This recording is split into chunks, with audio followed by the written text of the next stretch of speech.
Hey, what's up, everyone? It's the Gracie Baja Trio, the Gracie Baja Amigos, as we're called, here to give you our first weekly podcast. You guys excited? I am excited. Love the hat, Shoop. It fits well. Thank you. We're going to go over a few things this week. First off, I want to start out with some shout-outs. We went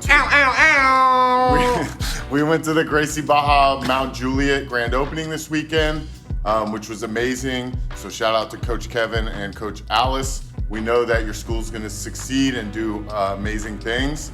Also, to a couple of our members who came this weekend, Eloise, Walter, and Lindsay, thank you for coming. It means a lot to us. And Tank, he's always a team player. Thank you for showing up. We had a lot of other members. I just want to give them a special shout out. So now we're going to go into our curriculum this week. Professor Justin, could you? Yeah, but on that note of Tank, he passed by when I was walking up to the gym yesterday and didn't offer me a ride. So I'd like to take that back. Just kidding. Yeah, let's edit that. No, keep it in. That's good. Someone's got to be the funny guy. It ain't these two. All right, so GB1, we're working on some self-defense, the strike to double leg, but I do want to go over some more sport jiu-jitsu setups for the double leg in GB1, and then it's all passing guard. So we'll work opening the closed guard, and then I really want to work the headquarters passing system all week. So if you have no idea what headquarters is, stay tuned because we'll show you. But also throughout the week before you come to class, you could even YouTube headquarters passing. Headquarters is in Irvine. You know, hey-o. So let me be the funny guy. But yes, GB trivia. Can you put your pen down, please? The headquarters is in GB Irvine. Anyways, you could YouTube the headquarters passing or whatever. Type it in YouTube, you'll find different variations of headquarters position. But that way you could come into class and you're ready to work it. No-gi, we're gonna work the double leg and more guard passing. So all the classes this week will have that theme, including with the kids. We're doing a foot sweep takedown and passing the guard, as well as working on our break falls. So that's what I got for the curriculum. Next week, stay tuned. We will do a special class. We're going to review some of the ADCC matches, which we'll also talk about in just a little bit. That's going to be the only thing you can hear in the entire thing. No. Let's talk about AD. How about the announcer? With the names, did you hear some of that? The which one?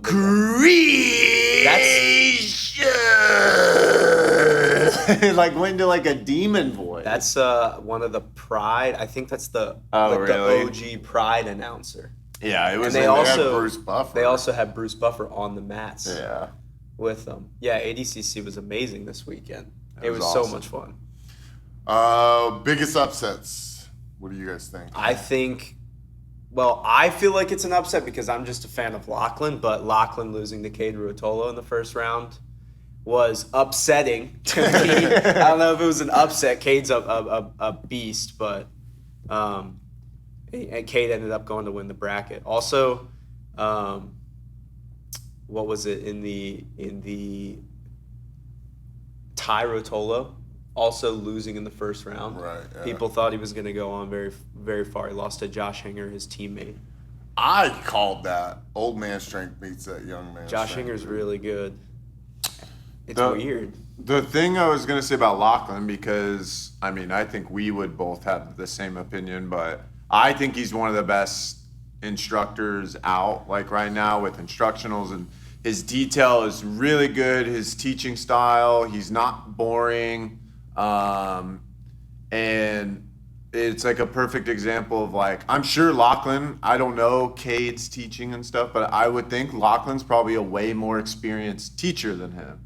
And probably has even more just general knowledge and all that stuff, but he could still get tapped by someone who's, put in the training time. I think it's people have like you can be a really high level competitor and a really good teacher, but some people that can't compete at the highest level are fantastic at teaching. Yeah. Like some people can do it better than others, and Lachlan, I mean, I have learned so much from his style and his like K-guard system and things like that. And I just think that it's a shame that he couldn't demonstrate all that stuff on the mats this weekend. But and part of that is because of him probably popularizing K-guard and his whole system. The last ADCC in the absolutes, and then everyone started using it and learning how to we should probably defend. say, like, if you don't know who Lachlan Giles is, he is an Australian black belt, been training for a very, very long time, competing for a long time. Last ADCC in 2019, he competed in the 77 kilogram division, and he lost in the first round to Lucas Lepre, very tough guy. Then he signed up for the absolute division, and he had this incredible run. Absolute division meaning no weight classes. It's like the best man wins. He's a smaller guy going into that division, and he came out he placed bronze, and he submitted like 3 people. It was like Kaynan Duarte, who won this weekend, won the minus 99 bracket. It was like Muhammad Ali and a couple other guys, and then he ended up losing to Gordon Ryan, which like everyone does. But he had this incredible run, showed this new way of attacking the legs and things like that, which if you want, I can show some people some stuff. It's a very fun system to play with, but I'm a big fan of his. He didn't do well this ADCC, but that's all right. He's still a great teacher. Yeah. Back to the upsets is JT Torres. Lost first round. Second round. To PJ Barch. PJ Barch, who looked really good. Yeah. I was kind of surprised. I thought there would be more leg entanglements, but I feel like there wasn't a lot. It's a lot of wrestling. Yeah, the new meta is like wrestling. And I would say wrestling and guard passing. I think guard passing is what won almost every single match. And a lot of the guard passing now is more, besides like the Rotolos, but it's more pressure passing than outside passing because it helps shut down the legs. And a lot of times, even if they weren't getting the pass, it would expose the back, and they would end up taking the back and scoring that way. But a lot of the matches were decided off of one score. Like the entire match, it could have been a takedown or a guard pass or something like that. But for the most part, you would win 3-0 or by a submission or something like that. It was very rare to see people rack up a lot of points unless it was like Gordon Ryan. Yeah.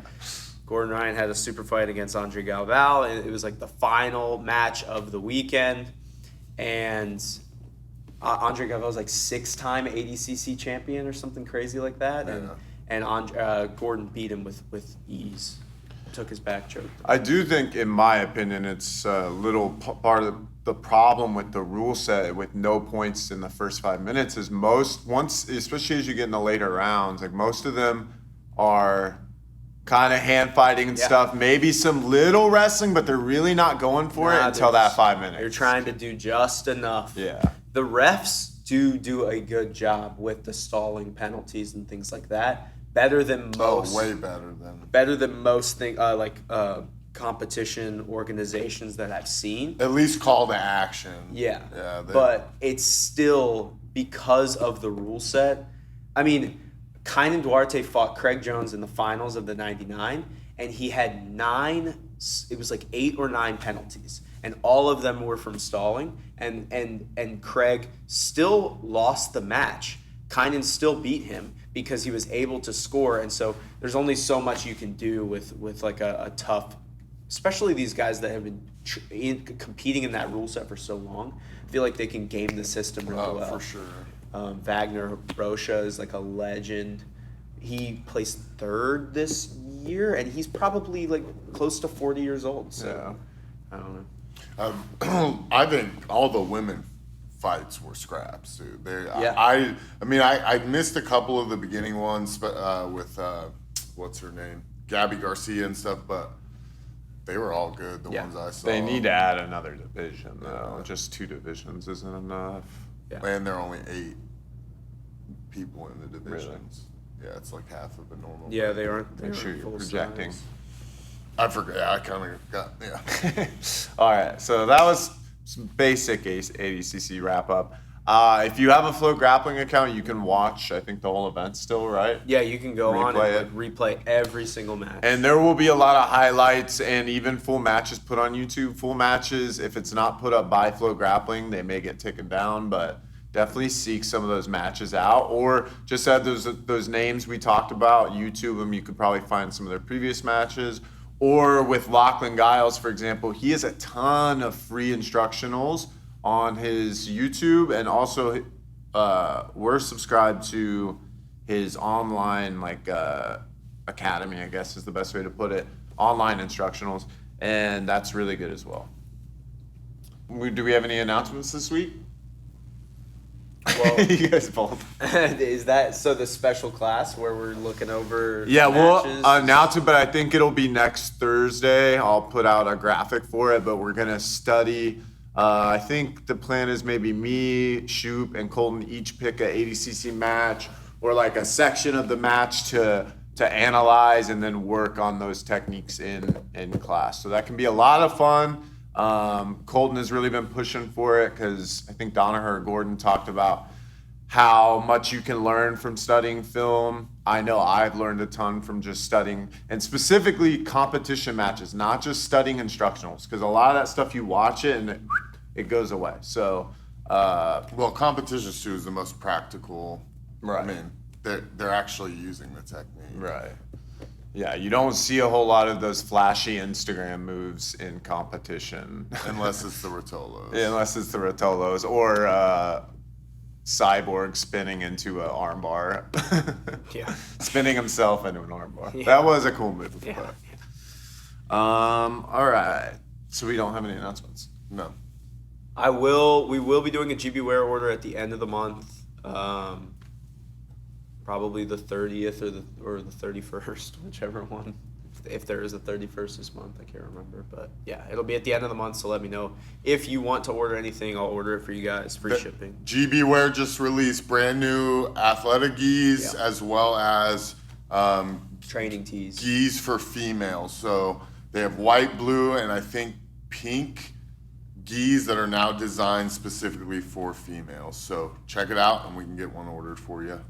All right, so I'm gonna show just a quick video of what the headquarters position is. Not really gonna show any technique, but just so you kind of know what the position is when you come to class, some quick tips, and then we'll see if these guys have any tips they want to share as far as like guard passing, so you guys come prepared and have some secret weapons for class. Awkward. All right, what's up, guys? We're gonna work on getting into the headquarters position. We're gonna work on it from closed guard, like opening the closed guard and doing it that way, but I'm just gonna show you how we can set it from seated guard. One of the main reasons I like the headquarters position, one, it feels comfortable and natural to me, but having a headquarters or home base to set up all your attacks from, whether it's your guard or guard passing or you have someone's back, having a systemized approach really helps. So for me, when I'm in someone's guard, I just know if I can get to the headquarters positions, I can relax and start to do my game. So first I need to get him flat on his back. There's a few ways we can do it. Pushing the head, pushing the arms, or grabbing behind the ankles and getting him here. So now I'm gonna step in, but my fight stance is gonna be a little different. I'm not just gonna step my leg in because that's gonna allow him to set up a good De La Hiva hook. I'm actually gonna step in and turn my toes and my knee out. So when I step in, I turn my toes and my knee out. That makes it hard for him to just immediately get the hook. He'll have to do some hip switching to get over to a good hook. My hands are gonna go to his legs. Now I'm gonna stuff this leg into my legs. He's more than likely gonna keep his knee to his chest, okay? He's not gonna just straighten his leg out from here because then I can step over. So I'm gonna step over this leg and I'm gonna sit down on it here. I like to bring my butt as close as I can to my heels, okay? That's gonna make my hips as heavy as possible. As my hips go away from my heels, my weight's on my hands. Here, heel close to butt. It's very heavy, it's very hard for him to move. And then typical grips, I already had the pants when I stepped over and stuff. So I usually like to keep the pants and then I grab a same side collar grip. So it's always good to have these collar grips to limit his movement, okay? He is kind of balled up and he can't start extending me out. So that's the position we're gonna work a lot of this week. It's a good position to set up knee cuts, set up the leg weave or the leg smash as it's called. Yes. Oh my. All right, I've got my partner flattened out. I'm gonna step in with my toes pointed out. I'm gonna sit into this headquarters position. Now I call this the yeehaw. I'll take the hat off. Yeehaw!